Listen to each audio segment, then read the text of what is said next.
Albanese ne jouera pas à ce poste-là, mais on a essayé de réagir au plus vite. Mais vous l'aurez compris, ça sera une défense à 4 avec Bastians, Vukotic, Waitens et Leco. Albanese et la petite surprise de Nicky Hayen qui sert dans la profondeur. Frey, la frappe de Frey, il a eu raison de tenter sa chance évidemment, histoire de mettre sous pression. Et c'est un ancien de Waasland Beveren. Attention, on va s'attarder et se concentrer sur cette possibilité avec l'ouverture du score de Frey. Ça passe entre Jonathan Eris et Agbadou. Le Suisse, on l'avait dit. Il fallait s'y attendre, il fallait rester concentré, le garder à l'œil. Évidemment, le joueur prêté par le Fenerbahçe qui décante déjà la situation à la 11e minute de jeu. Par De Fourny qui remet ça dans les pieds de Frey. Qui inscrit donc encore un petit but personnel. Et on la joue rapidement avec Prevliak qui a décidé de jouer sur l'aise, sur cette touche pour servir Boljevic. Amara Babi, est-ce qu'il est tenu? Il y a pénalty. Faute commise par Leco. Convertir, ça c'est une autre histoire. On voit ça avec le contrôle de Boljevic, la passe en direction d'Amara Babi. Est-ce qu'il n'y a pas une position de hors-jeu aussi de Babi au moment de la passe de Boljevic? Non, apparemment pas.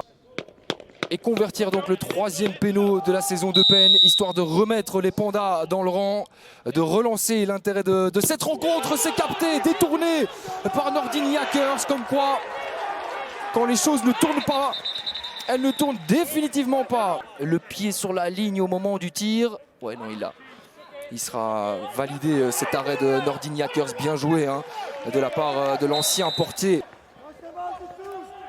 Avec Kayembe. Le centre de Boljevic, il est pas mal donné ce centre pour Prevliak, ça passe à côté, il avait le but tout ouvert, l'attaquant bosnien. Regardez, la pression elle est mise sur Théo de Fourny. Oh là là, le dégagement manqué, c'est un cadeau pour Koita, il va pas se faire prier pour faire le break évidemment. Koita, c'est capté, c'est détourné surtout par Amad Frey en 2 temps, détourné par Eris et ça passe à côté finalement via Bertone.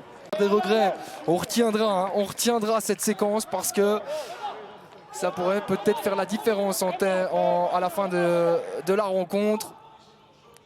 En tout cas, on a vu une défense bien en place, vaillante là-dessus. À eux de profiter justement des espaces laissés sur la mauvaise partie du terrain et tenter de trouver des espaces. Pourquoi pas Prevliak, le petit crochet, ça passe, le face-à-face. C'est contré par Nordin Hackers, Amara Babi qui s'arrache. Ça ne passera définitivement pas pour Amara Babi. Ça sera un coup franc pour Koita qui le joue en 2e zone en direction de Waitens. Attention avec la parade désormais de Théo de Fourny. La belle tête hein, de Waitens. Un match qui avait lui aussi été remis samedi passé et qui sera joué donc sur le coup de 19 h. Encore un petit peu de patience donc avant de switcher et de partir du côté d'Ostende. La frappe de Jonathan Eris. C'est contré par Nordin Hackers. Ils sont mieux les Pandas de Beñat San José dans ce match qu'en première période. Ça s'équilibre. Il s'en sort bien, Nielsen.